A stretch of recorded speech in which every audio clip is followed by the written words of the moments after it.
ခင်နေအောင်အောက်မှာတောင်နှမ်းတွေကရွှေရောင်တောင်းနေတယ်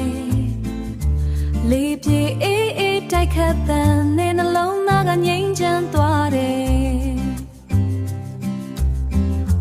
စိတ်လာတဲ့သပင်ရိတ်တွေချငှက်ကလေးတစ်ချင်းဆိုနေတယ်မြေရေဆန်လေးနားထောင်ရင်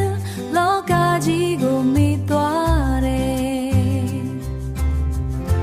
တောတောင်လာတွေကြားမှာငါစိတ်ဝိညာဉ်လှုပ်လက်သွားတယ်မြူနေပုံနဲ့မနာခေဟာအိမ်မလို့ပဲလာပါနေတယ်အဝေးကတောင်ပြပြတွေအဝေးကတောင်ပြပြတွေငါနှလုံးသားကိုခေါ်နေသလို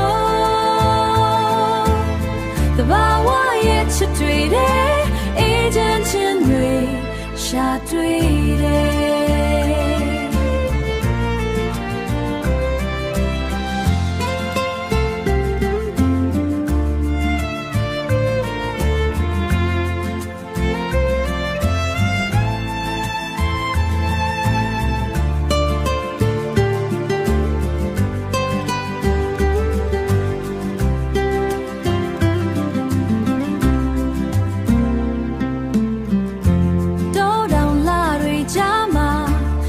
စိတ်ဝိညာဉ်လွတ်လပ်သွားတယ်